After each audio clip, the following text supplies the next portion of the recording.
Kuatkan tekad, kuatkan hati. Negeri ini memanggilmu kawan. Belajar, bergerak, berbagi untuk negeri. Guru penggerak, majukan pendidikan. Guru penggerak menghamba pada murid. Kreatif, rancang pembangunan. Assalamualaikum warahmatullahi wabarakatuh. Yang terhormat Bapak Iwan Hermawan selaku fasilitator, yang terhormat Ibu Erikawati selaku pengajar praktik, dan perkenalkan saya Vika Miyawati, calon guru penggerak angkatan 8 dari SD Negeri 81 Palembang. Hari ini saya ditemani dengan rekan sejawat saya, Ibu Nafdalia Saparol dari SD Negeri 81 Palembang. Oke, baik. Jadi hari ini saya akan melakukan supervisi akademik tahapan pra-observasi. Selamat pagi Bu Lia. Pagi Bu Vika. Kabarnya Bu Lia? Alhamdulillah luar biasa baik Bu Vika. Gimana kabarnya? Alhamdulillah saya juga sehat Bu Lia ya.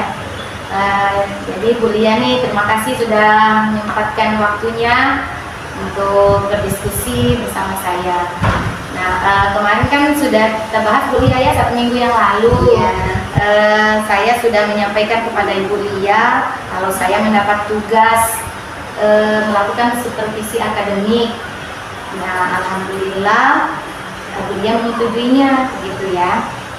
Nah, jadi Bu Lia dalam melakukan supervisi akademik ini ada 3 tahapan yang akan kita lakukan. Yang pertama, tahapan pertama itu pra-observasi. Tahapan kedua observasi, dan yang terakhir, yang ketiga itu tahapan pasca observasi. Oke, jadi untuk hari ini Bu Lia saya akan melakukan tahapan yang pertama dulu, pra-observasi. Jadi hari ini kita akan sama-sama berdiskusi, sharing lah Bu Lia ya, terkait kesiapan Bu Lia dalam mengajar nanti untuk persiapan supervisi besok, agar dapat berjalan dengan lancar dan tidak ada hambatan seperti Bu Lia ya. Baik. Kemudian dengan adanya supervisi ini dapat meningkatkan kompetensi kita Bu Lia ya, terutama dalam pengetahuan dan dalam proses belajar mengajar di kelas. Oke. Jadi Bu Lia kalau boleh saya tahu nih besok ya, terkait dengan materinya Bu Lia, kira-kira Bu Lia materi apa nih besok mau disampaikan? Terima kasih sebelumnya Bu Vika atas kesempatannya. Ketika observasi nanti untuk supervisi yang akan saya lakukan adalah yang pertama materinya ada tentang rotasi bumi. Jadi hal-hal yang ingin disampaikan tentang rotasi bumi ini kepada siswa dari mulai konsep juga teorinya, dari mana kejadian awal rotasi bumi itu akan anak akan tahu sendiri dari mana, dari prosesnya itu mulai dari video, kemudian mereka menganalisis teks dan sebagainya. Seperti itu. Jadi kalau boleh saya ulang, materinya tentang rotasi bumi ya. Anak-anak bisa menjelaskan konsepnya dan teorinya ya. Nah, terkait dengan rencana pelaksanaan pembelajarannya Bu Lia, kira-kira Ibu Lia sudah memakai RPP yang berdiferensiasi ya? Kemarin kan sudah belajar ya Bu Vika Iya, ya, sudah diajarin ya. Gimana kita membuat pembelajaran yang menggunakan strategi diferensiasi tersebut ya, setidaknya pertama ada asesmennya dulu. Bagaimana ketika saya menerapkan pembelajaran diferensiasi di kelas itu, jadi melihat bagaimana strategi mengajarnya sesuai dengan minat anak, kemudian kesiapan belajar anak, dan juga gaya belajar mereka. Ya. Oke, baik Bu Lia ya. Apa Bu Lia ini sudah menyiapkannya Bu Lia RPP-nya? Kurang lebih beberapa hari yang lalu sudah saya siapkan bagaimana di sini strategi dan langkah-langkah yang sudah saya buat dari mulai kegiatan awal, kegiatan inti dan penutupnya. Saya lihat dulu Bu Lia ya. Ya, ini sudah seperti yang sudah kita belajar bersama Bu Lia ya. Pembelajaran berdiferensiasi dan juga udah ada KSE-nya juga Bu Lia. Oh, bagus sekali Bu Lia ya, luar biasa Bu Lia. Oke, jadi Bu Lia, dari materi rotasi itu nih, kira-kira kan ada tujuan pembelajaran yang harus dicapai. Nah, apa sih tujuan pembelajarannya? Boleh di-share Bu Lia? Jadi tujuan pembelajaran yang saya rencanakan dalam RPP saya yang pertama yaitu siswa mengidentifikasi sebuah teks bacaan terlebih dahulu, kemudian dia bisa menganalisis apa isi teks tersebut. Yang kedua, melalui video pembelajaran, jadi mereka bisa juga menganalisis inti-inti dari materi rotasi bumi, putaran bumi pada porosnya. Jadi mereka bisa menyimpulkan sendiri. Kemudian setelah itu mereka bisa mengaplikasikan, implementasikannya itu dalam bentuk, boleh dalam bentuk gambar, boleh dalam bentuk video, juga boleh dalam bentuk narasi. Jadi gimana minat mereka. Jadi boleh mereka mengapresiasikannya sesuai dengan kebutuhan belajar mereka. Jadi pada tujuan pembelajarannya ini kita menyesuaikan dengan kebutuhan belajar anak ya, seperti itu. Termasuk juga kesiapan mereka kan. Kalau seandainya yang memang mereka itu sudah masuknya ke materi itu ada yang senang dengan teks, berarti kan mereka ke fokusnya. Jadi khususnya untuk yang senang membaca, misalkan auditori, kemudian yang visual ke gambar, nanti akan disediakan juga gambar dan video. Jadi ada yang audio, ada yang visual, dan ada kinestetik tentunya ya. Kinestetik mereka yang ingin bergerak dalam pembelajarannya. Di situ kan nanti akan disediakan global. Jadi untuk membuktikan rotasi buku itu seperti apa. Baik, ya, luar biasa sekali Bu Lia, bagus ya tujuan pembelajarannya ya. Mudah-mudahan bisa terlaksana. Amin. Nah Bu Lia, sekarang terkait dengan area pengembangan. Nah, kira-kira area yang mau dikembangkan itu yang seperti apa Bu Lia? Oke, area pengembangan mungkin di sini selain materi ya, kontennya, di sini juga dalam segi proses pembelajaran. Jadi yang dikembangkan adalah keterampilan mereka ketika mereka memahami sebuah teks, mencari analisis sebuah teks itu dengan mencari ide pokok penting dalam sebuah teks tentang rotasi bumi. Kemudian dari video, jadi mereka bisa menganalisis sebuah video, sebuah fenomena alam tentang siang dan malam. Jadi mereka bisa membedakan antara perbedaan dari rotasi bumi itu terjadinya siang dan malam. Oh, jadi seperti itu keterampilan ya yang dikembangkan di sini. Kemudian yang kedua mungkin di sini adalah kognitifnya ya, segi pengetahuan. Jadi mereka harus lebih terampil juga memahami teori atau materi tentang rotasi bumi. Jadi intinya area pengembangannya di sini keterampilan murid ya dalam memahami materi tentang rotasi bumi tersebut. Oke, baik ya. Nah, jadi kira-kira nih strateginya bagaimana Bu Lia untuk menerapkan pembelajaran rotasi bumi itu di kelas nanti? Untuk strateginya nanti mungkin dalam pengerjaan diferensiasi produknya ya. Nanti di sana akan dalam proses dulu. Jadi mereka siapa yang memang ingin menunjukkan sebuah pertanyaan ataupun gagasan ide pokok dalam sebuah teks, boleh silakan ke depan. Ada yang menyampaikan hasil karyanya ke depan, silakan boleh. Dan dalam produknya mereka boleh mengimajinasikan dari sebuah rotasi bumi itu dan dampaknya dalam kehidupan sehari-hari itu dalam bentuk gambar atau dalam bentuk deskripsi atau apapun sesuai dengan keinginan mereka. Oke, baik. Kasih kembali ke minatnya ya. Oke, Bu Lia ya, seperti apa dia mau menuangkan idenya tadi ya. Boleh dengan gambar, boleh dengan narasi teks, seperti itu. Oke, Bu Lia, saya sudah tidak sabar nih Bu Lia mau lihat observasinya besok di kelas ya. Nah, jadi Bu Lia dari percakapan kita ini strateginya sudah, tujuannya sudah, area pengembangan sudah. Kira-kira masih ada nggak yang mau Ibu Lia sampaikan lagi, atau apa sih yang masih belum tercapai untuk besok tuh apa kira-kira? Paling saya hanya ingin lebih memahami lagi bagaimana strategi memahami anak dalam segi kesiapan belajar mereka dan mengelompokkan mereka sesuai dengan minat dan bakat mereka gitu. Karena kan kita di sini masih kesulitan dalam hal mengelompokkan mereka sesuai dengan minat belajar mereka, gaya belajar mereka. Jadi saya pengen membuktikan, melihat bagaimana sih praktek sebetulnya dalam diferensiasi ini. Kemudian yang KSE-nya itu jadi dibawakan kembali seperti apa sih anak-anak sudah minat dalam belajar, kemudian rasa keingintahuannya dalam memahami materi tentang rotasi bumi. Nah, gitu ya. Oke. Jadi kayaknya sudah ini ya Bu Lia ya, sudah semangat ya untuk menerapkannya besok di kelas ya. Oke. Hari ini saya belajar banyak dari Bu Lia, sama-sama kita belajar Bu Lia ya. Diskusi kita hari ini, sharingnya. Kemudian nih dari percakapan kita ini, diskusi ini, bagaimana perasaan Bu Lia sekarang?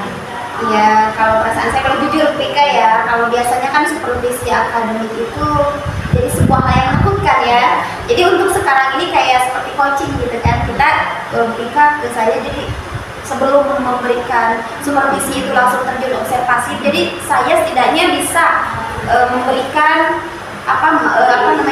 memberikan saya masukan, kemudian memberikan saya pemahaman bagaimana diferensiasi, kemudian bagaimana sih langkah membuat RPP yang isinya diferensiasi dan KSE gitu kan, kompetensi sosial dan emosional anak. Jadi setidaknya saya di sini ada pemahaman baru nih Bu Ika. Jadi penerapannya itu apakah memang ada evaluasi, kemudian persiapannya juga. Jadi saya persiapkan benar-benar gitu kan dalam segi pembelajarannya nanti di kelas. Benar Bu Lia ya, terkadang selama ini kita itu mendengar kata supervisi itu gimana ya? Takut ya. Galau Bu Lia ya, seperti itu. Jadi dengan adanya kita melakukan praobservasi ini, tentunya Bu Lia sudah dapat mempersiapkan terlebih dahulu untuk observasi di kelasnya.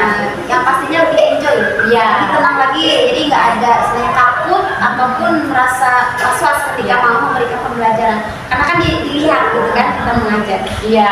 Ya ya. Oke Bu Lia, mungkin sampai di sini Bu Lia ya percakapan kita. Saya besok mau masuk lagi nih ke kelas Bu Lia, izin melakukan observasinya. Oke, saya ucapkan terima kasih Bu Lia ya sudah sharing dengan saya. Saya akhiri. Wassalamualaikum warahmatullahi wabarakatuh. Waalaikumsalam warahmatullahi wabarakatuh. Tahapan observasi kelas.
Silakan untuk duduk dengan tegak. Tangannya boleh di atas jari. Emosi yang menunjukkan bahwa perasaan kamu yang benar. Siapa yang menunjukkan emosi pertama? Ya, siapa yang menunjukkan emosi yang kedua? Ada yang tenang saja? Tidak senang, tidak apa. Oh Mita, kenapa nak? Tidak ada perasaan apa-apa? Oke, aku menghargai perasaan kalian dan ayah. Ada yang ceria hari ini? Oh, ceria semua. Alhamdulillah, ternyata yang berbahagia ya nak. Dengan setiap hari dalam keseharian kita harus belajar lebih semangat. Hari ini minggu berarti semuanya yang berkaitan dengan bumi kita. Akhirnya terjadinya sinar. Jadi kita harus kembali ya.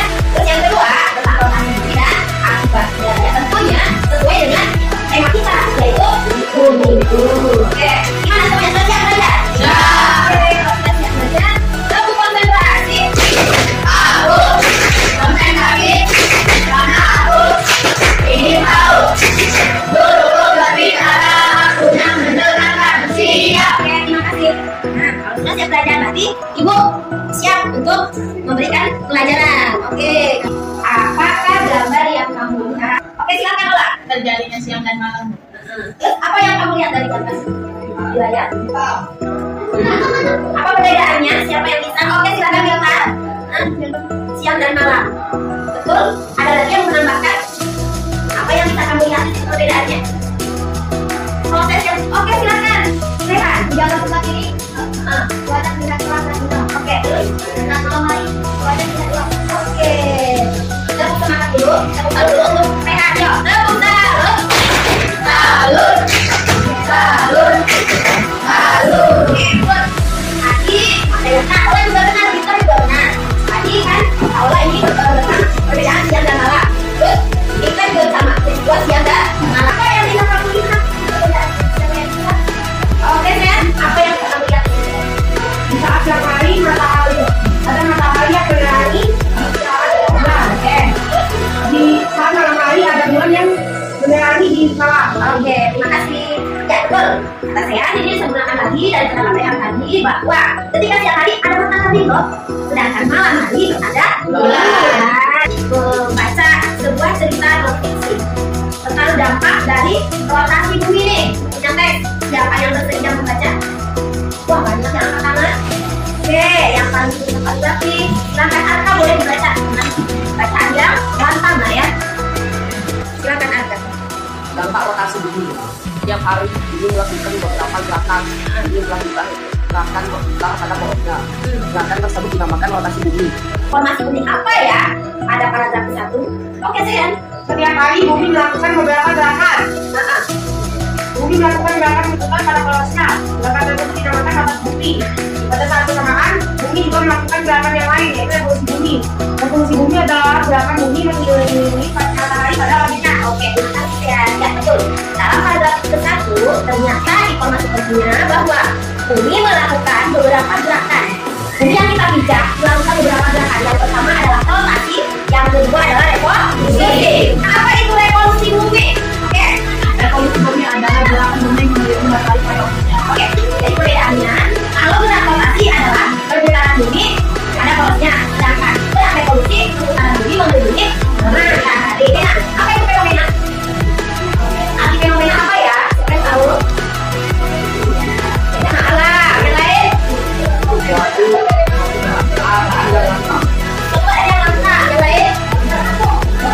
Kejadian alam ya, yang paling pertama ya.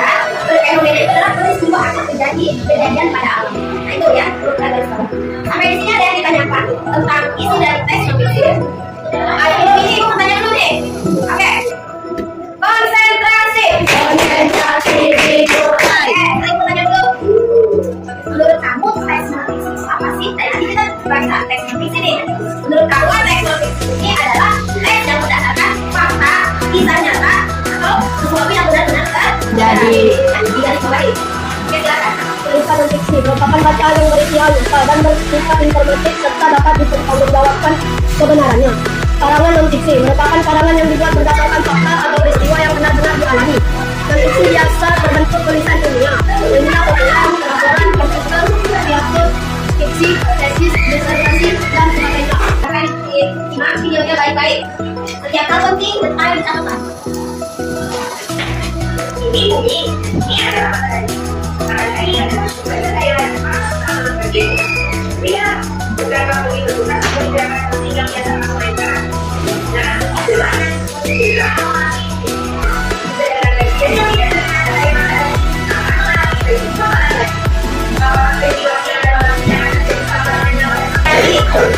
Teks non-fiksi yang sudah ibu tayangkan, kemudian video yang sudah ibu tayangkan tadi. Nah, kamu di sini dengan kelompok kalian, silakan buatlah sebuah informasi. Boleh berupa rangkuman. Ada juga di sini boleh dengan gambar. Yang suka menggambar, silakan. Yang suka berbuat tulisan, silakan dengan berupa tulisan. Ada yang mau bertanya? Sampai sini tentang tugas LKPD ini. 10 menit cukup.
bumi dan akibatnya. Peredaran bumi mengelilingi sumbunya atau polosnya dari arah barat ke timur disebut dengan rotasi bumi. Lama proses peredaran bumi mengelilingi sumbunya ini disebut dengan skala rotasi, yaitu selama 23 jam 56 menit 4 detik. Skala rotasi dikenal dengan 1 hari.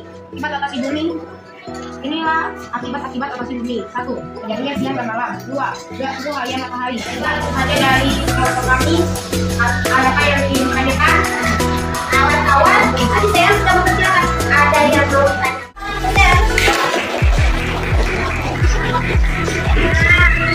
ditanya. Semua kelompoknya saya mau presentasikan ke depan. Kalian belajar untuk lagi berbicara di depan teman-temannya. Silakan, apa yang menarik pada pembelajaran hari ini? Saya Pembelajaran hari ini menarik karena menawarkan informasi baru. informasi baru. Semua, oh, iya, lakukan dulu tangannya. Nanti kan kalian sudah belajar kan? Ini kan tadi ya? Ya, buka sama ya? Ya, sama. Ikut semua ya?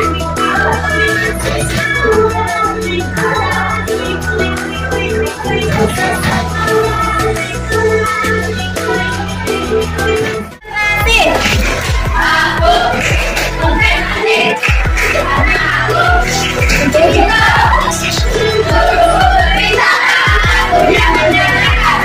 bisa menyimpulkan materi yang sudah kita pelajari hari ini. Silakan ya, teman-teman.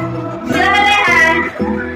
Untuk materi hari ini adalah kita mempelajari rotasi bumi. Kita mempelajari revolusi bumi. Oke. Revolusi pembangunan matahari, harian matahari, perbedaan waktu, perbedaan malam. Ya. Ini sudah belajar banyak ternyata ya.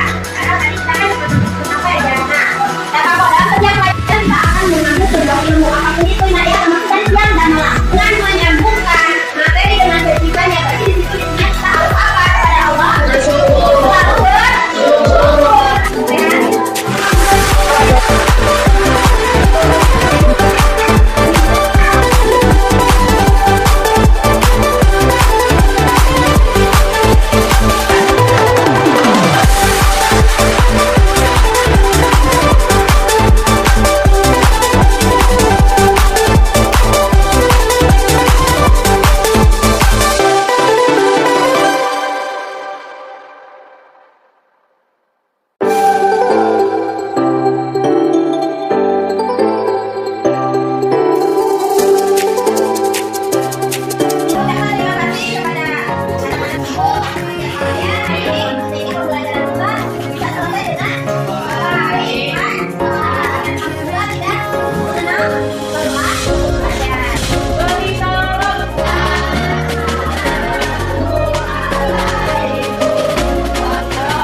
Tahapan pasca observasi.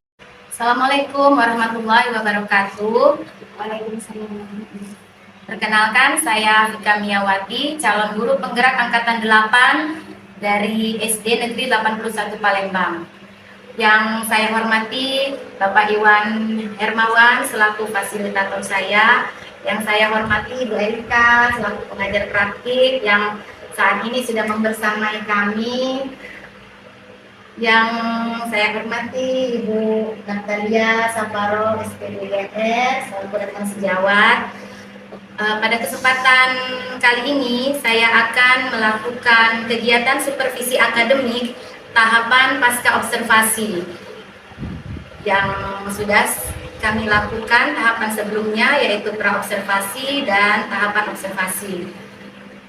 Berikut kegiatan coaching yang akan saya lakukan bersama Ibu Natalia Saparo. Selamat menyaksikan. Selamat siang Bu Tia. Siang juga. Kabar hari ini alhamdulillah luar biasa. Gimana Bapak Vika nih? Ya, saya sehat Bu Tia. Ya, hari ini saya minta waktunya ya sebentar. Kira-kira ada waktu nggak nih? Allah, luar biasa, saya senang hari ini bertemu Vika. Semangat ya, semangat. Oke, ya terima kasih Bu Lia. Bu Lia, di sini saya akan melakukan kegiatan coaching. Tentu saja Bu Lia terkait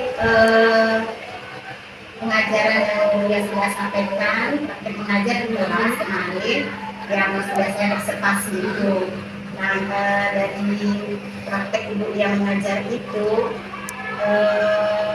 saya ingin melakukan apa ya, refleksinya seperti itu Bulia ya. Nah, sebelum masuk ke intinya Bulia, kira-kira dari percakapan kita ini Bulia, apa sih hal-hal yang bisa Bulia dapatkan dari obrolan ini Bu? Kalau untuk saya pribadi ya di sini yang diobservasi, saya hanya ingin meningkatkan bagaimana keterampilan saya dalam mengajar, pengalaman yang bisa saya tingkatkan juga dalam meningkatkan kegiatan pembelajaran yang lebih berkualitas lagi di kelas kami. Jadi Bu, dia ingin meningkatkan kualitas pembelajaran agar murid mungkin lebih termotivasi lagi belajarnya. Oke, baik Bu ya. Nah, jadi Bu ya, kemarin kan sudah saya lihat nih RPP-nya itu sudah bagus sekali, sudah berdiferensiasi dan sudah ada KSP-nya Bu ya. Nah, terkait tujuannya, kemarin kan sudah Ibu lihat tuangkan dalam RPP tujuan pembelajarannya. Nah, kira-kira semua tujuan pembelajaran yang Ibu lihat tuangkan di RPP itu, apakah semuanya sudah tersampaikan ke muridnya Bu ya? Baik, bisa. Dalam pembelajaran kita yang kemarin saya lakukan ya, mungkin ya dalam tahapannya sudah saya lakukan. Jadi mungkin hanya beberapa saja yang harus saya lebih perbaiki dan saya tingkatkan. Karena di situ mungkin perlu strategi khusus ya ketika harus mengelompokkan anak dan strategi dalam menyampaikan materi teorinya. Jadi di situ kan anak membaca teks non fiksi, kemudian anak harus menganalisis teks yang dibacanya. Kemudian kan di situ tidak mudah juga ketika anak itu harus fokus melihat video yang ditayangkan kan. Jadi di situ saya harus bisa menilai siswa antusiasnya dari segi kesiapan belajarnya di kelas begitu Bu Tika. Jadi kalau bisa dibilang kalau tercapai mungkin belum semuanya tercapai, tapi mudah-mudahan di sini kita bisa temukan titik temunya, refleksinya apa sih yang harus saya tingkatkan gitu Bu Tika. Jadi terkait diferensiasi itu ya Bu ya. Ada pengelompokan dengan gaya belajarnya mungkin ya, gaya belajarnya betul. Ada yang visualisasi, ada yang teori dan sebagainya. Jadi Bu, yang sudah disampaikan tadi terkait apa namanya pembelajaran yang sudah baik itu yang perlu dipertahankan itu yang seperti apa? Dia boleh ceritakan nanti ya. Dan kemudian hal-hal yang kurang yang perlu Ibu Lia tingkatkan itu juga kira-kira yang seperti apa Bu ya? Bisa Ibu Lia ceritakan? Kemarin kan setelah kita masuk ke kelas saya, jadi kita bisa lihat sendiri antusias anak-anak ketika mereka mengkomunikasikan teks non fiksinya, kemudian mereka mencari di situ yang harus dilihat itu melalui mendengar, melihat dan membaca ya kita ya. Nah di sini yang kita jadikan indikatornya kan bisa mereka mempresentasikan informasi penting yang dibaca pada judul teks non fiksi ya. Jadi di situ saya lihat anak-anak tuh sudah bisa menganalisis secara pesan ya, dari literasi pesan yang harus mereka catat, kemudian mereka tuangkan dalam bentuk, ada yang bentuk gambar. Jadi diferensiasinya dalam bentuk produk ya. Jadi kan mereka boleh mengaplikasikan sesuai dengan minat belajar mereka. Kemudian di situ kekurangannya ya, saya lihat dari segi saya gitu sebagai guru, jadi saya belum bisa maksimal bagaimana melihat perkembangan anak ketika belajar itu antusiasnya sama tidak ketika mereka melihat video, ketika sedang belajar, atau karena hanya dikasih SD saja gitu. Jadi kan saya itu harus keliling ke seluruh ruangan. Nah jadi masih ada anak yang memang belum fokus gitu kan. Jadi disitulah mungkin tugas saya bagaimana supaya menumbuhkan minat belajar anak itu sesuai gaya belajar mereka di kelas itu. Oke, jadi mungkin mereka ini belum terbiasa Bu ya, belajar belajar seperti itu. Ya karena kita ketahui kan pembelajaran berdiferensiasi ini baru di kurikulum sekarang. Ya, jadi mungkin itu kan belum terbiasa. Ya itulah buktikan kan ada yang aktif di depan, ada yang asik main sendiri masih ada. Jadi di sini mungkin kekurangan saya ini harus saya tingkatkan lagi bagaimana strateginya memotivasi anak supaya supaya lebih fokus lagi belajar gitu. Ya seperti itu ya. Nah terkait ini Bu Dia sekarang area pengembangan ini Bu Dia ya, karena Bu Dia sudah bilang strategi ya. Nah kira-kira Bu Dia strategi apa nih yang akan Ibu Dia lakukan untuk meningkatkan yang kurang tadi Bu Dia, pembelajaran yang masih kurang tadi itu apa strategi yang akan Ibu Dia lakukan ke depannya? Kalau menurut saya strategis yang paling penting di situ adalah media pembelajaran. Kemarin karena ada gangguan sedikit ya terkait internet, jadi jaringannya, jadi sempat video itu tidak tayang kan dengan bukti. Jadi anak itu jadi agak kecewa mereka kan karena keterlambatan penayangan video dan sebagainya. Jadi disitulah kita harus ada antisipasi media apa yang bisa kita kembangkan, media apa yang bisa kita tampilkan untuk anak supaya mereka itu tidak hanya melihat fokus sesuai yang kita rencanakan. Jadi ya karena ada planning kedua, setidaknya peraga yang kita sudah siapkan setidaknya ada mengalami kendala. Jadi ada antisipasi lain supaya anak itu tidak merasa kecewa atau merasa tetap semangat belajar. Tapi di situ dari segi keseluruhan sih kalau bisa kita lihat bagaimana semangat mereka, karena mungkin pakai teknologi ya digital, jadi mereka sudah cukup semangat lah, apalagi antusias mereka ketika menghadapi pembelajaran melalui video, terus pembelajaran ketika harus menganalisis teks yang ditampilkan gitu kan. Jadi ya di situ sebagai guru ya, saya pribadi harus benar-benar pintar-pintar gitu ya, secerdas mungkin mengaplikasikan teknologi digital, juga harus pintar-pintar mencari lagi strategi yang lebih biar anak itu lebih nyaman ketika belajar. Tentunya ini semangatnya ya, selain SBG kan itu memang wajib ya, jadi kita lihat dulu sebelum pembelajaran dimulai itu ya motivasinya dulu lah. Jadi motivasi mereka, keinginan mereka untuk masih belajar. Jadi kita di sini memang tidak semuanya bisa kita lihat sampai belakang ya, tapi ya berapa persen mungkin sekian kan namanya anak kan beda-beda, jadi kita masih menghargai bagaimana mereka memberikan pendapat dan sebagainya. Jadi itu Bu Fika. Jadi di sini sarana prasarana itu juga diperlukan. Ya betul ya. Terkait apa? Kalau menayangkan video, kalau internetnya nggak jalan kan anak jadi down lagi yang tadinya sudah semangat, antusias kan jadi gimana ya? Jadi antisipasinya ada plan kedua tadi ya, menggunakan alat peraga yang lain. Ya, itu sesuai dengan kebutuhan belajar hari itu. Ya, mungkin gambar-gambar yang menarik agar mereka tertarik untuk belajar selanjutnya kan. Videonya nggak jalan, ada yang lain seperti itu. Oke ya. Nah Bu Dia, jadi kan tujuannya sudah tersampaikan, apa namanya yang masih kurang tadi strateginya sudah Bu Dia sampaikan. Nah sekarang terkait ini Bu, kan sudah semua ya, perasaan Bu Dia nih, perasaan Bu Dia gimana nih setelah melakukan praktek mengajar di kelas itu? Apa rasanya? Beda ya, tentunya kalau mengajar dilihat sama tidak dilihat. Ya betul, kalau misalkan dilihat ya tentunya karena mereka kita motivasi dulu dengan pembelajaran yang dirancang terlebih dahulu. Itu kan istilahnya pembelajaran itu bisa dilakukan benar-benar terarah gitu, teratur gitu. Beda dengan tidak dilihat gitu kan. Tapi di sini mudah-mudahan gitu apa yang sudah kita komunikasikan, kita sudah bagaimana memberikan pengarahan ketika supervisi akademik ini. Jadi kalau perasaan saya tuh nyaman. Jadi tidak lagi supervisi akademik itu menjadi sebuah yang menakutkan, kemudian menegangkan. Jadi inilah sebuah bentuk refleksi kita ketika belajar, bagaimana mengajar anak itu supaya lebih aktif lagi. Ini kan intinya untuk meningkatkan pembelajaran ya, bukan untuk melihat kekurangan apapun. Tapi setidaknya kekurangan itu jadi bahan evaluasi kita semua. Ya kalau perasaan saya sih alhamdulillah, kalau untuk saat ini barulah merasakan bagaimana supervisi akademik ini yang terarah itu yang kita rencanakan saat ini lah.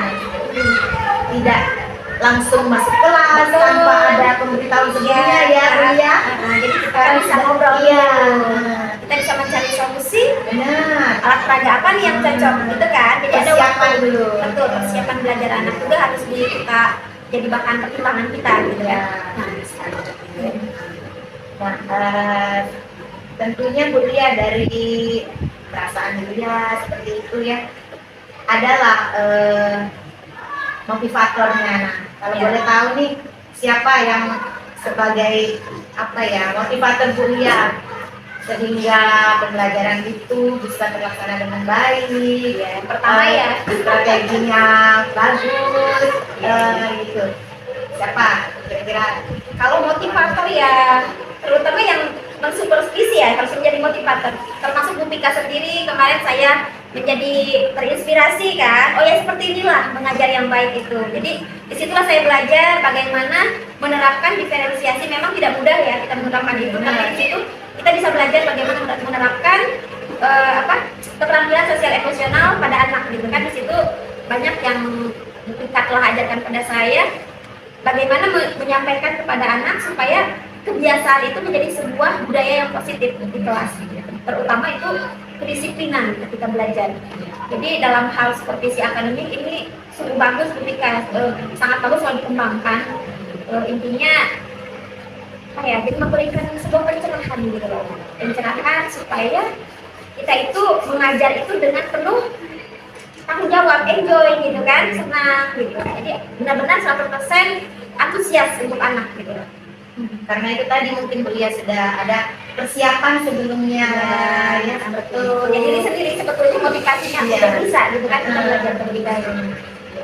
Ya namanya kita guru Bu Lia harus belajar terus-menerus ya, belajar sepanjang hayat. Ya betul ya. ya. Oke Bu Lia, baiklah ini. Kira-kira nih Bu Lia, dari semua percakapan kita ini ada tidak yang masih mengganjal di hati Bu Lia yang mungkin belum tersampaikan? Boleh Bu Lia cerita kalau misalnya masih ada ini? Masih ada sih sebetulnya. Ketika saya menyusun pembelajaran itu yang membuat saya kendala itu adalah bagaimana mengelompokkan anak itu sesuai dengan minat belajar mereka. Itu memang sebuah hal yang tidak mudah ya kalau bisa dilakukan, apalagi dalam waktu yang singkat. Jadi kita harus melihat anak itu dari segi kebiasaan dia dulu, kemudian minat belajarnya dulu, kesiapan belajarnya terlebih dahulu. Kemudian siapa yang auditori, visual, itu kan tidak mudah kita mengelompokkannya. Jadi ya butuh dulu asesmen gitu kan, kalau dalam istilahnya sekarang itu gitu. Ya memang itu yang bikin saya ini belum paham benar itu Bu Pika yang menjadi ganjalan saya, karena memang tidak mudah diferensiasi. Tapi kita coba terapkan sedikit demi sedikit, insya Allah bisa gitu ya. Jadi itu yang ya terkait pengelompokan Murid ya dalam pembelajaran berdiferensiasi ya. Kalau secara teori materi kan anak-anak itu mereka bisa memahami materi itu kan sesuai dengan minat mereka ya. Jadi kita tidak bisa memaksakan kamu harus bisa ini bisa itu kan. Kemarin juga Bu Lia mengajar itu kita bisa melihat bagaimana mereka itu minatnya ada yang dalam bentuk tulisan, ada yang bentuk gambar gitu kan. Jadi sesuai dengan karya mereka sendiri saja lah, kreativitas mereka. Yang penting tujuan pembelajaran kita tersampaikan. Betul itu. Ya mungkin ini Bu Lia apa? Itulah di awal kita harus adanya pemetaan ya, pemetaan murid kita seperti apa, asesmen tadi ya. Barulah nanti kita bisa melihat karakter murid kita dan gaya belajar dan minatnya masing-masing. Ya, betul. Oke, Bu Lia nih. Jadi dari percakapan kita ini tadi, kira-kira apa nih kesimpulan yang Ibu Lia bisa simpulkan dari coaching kita hari ini? Ya, kalau kesimpulan untuk refleksi kita pembelajaran kemarin itu sudah terlaksana, alhamdulillah, dari mulai tujuan, kemudian alur kegiatan pembelajaran dari awal inti sampai akhir, kemudian apa ya, refleksinya ya mungkin harus ada perbaikan dalam segi metode, strategi mengajarnya supaya lebih ditingkatkan kembali. Dari segi keseluruhan sih kemarin evaluasinya anak-anak cukup bagus lah ya hasilnya. Dari mulai mereka bisa menyimpulkan informasi dari sebuah teks ya, teks fiksi, kemudian mereka bisa mempresentasikan informasi itu ke depan, terus menganalisis sebuah informasi dari video, dari teks, kemudian yang terakhir adalah mereka mengaplikasikan atau mengimajinasikan karya dalam bentuk desain ya, desain sederhana dari materi yang sudah kita sampaikan. Jadi menurut saya sih keseluruhan itu sudah cukup sukses ya, sudah baik gitu dalam pembelajarannya. Ya mungkin di situ masih tadi kan kita sudah bicarakan ada beberapa evaluasi yang harus lebih kita tingkatkan kembali dari segi mungkin kalau menurut saya persiapannya, kemudian pendekatannya kepada anak, terus strategi dalam bagaimana menyampaikan pembelajaran dengan anak yang berbeda-beda, berkarakteristik yang beda gitu ketika di kelas. Jadi itu di sini ya harus lebih meningkatkan lagi keterampilan seorang guru dalam mempersiapkan proses pembelajaran di kelasnya. Oke, baik Bu Lia, sebenarnya sudah Bu Lia sampaikan ya. Oke, baiklah, mungkin tahapan supervisi akademik kita telah selesai kita lakukan Bu Lia, mulai dari tahapan pra-observasi, observasi, dan pasca observasi. Nah, semoga ini bisa bermanfaat untuk saya pribadi dan juga untuk Ibu Lia di kelas, dan dapat berguna juga bagi murid-murid di kelas Ibu Lia untuk pembelajaran, terutama di SD Negeri 81 Kalimantan ini ya Bu Lia. Oke Bu Lia, selamat untuk Bu Lia, sukses selalu untuk Bu Lia. Ya, terima kasih atas waktunya dan kesempatannya, dan saya juga bisa belajar bagaimana cara mensupervisi, bagaimana cara melakukan kegiatan coaching dengan baik, dan tentunya akan saya tingkatkan lagi ke depannya agar bisa lebih baik lagi. Dan semoga kita bisa menjadi guru yang lebih baik lagi ke depannya ya Bu Lia ya. Terima kasih. Sekian pasca observasi yang sudah saya lakukan dalam rangkaian kegiatan supervisi akademik. Mohon maaf terdapat banyak kesalahan dan kekurangan. Wassalamualaikum warahmatullahi wabarakatuh.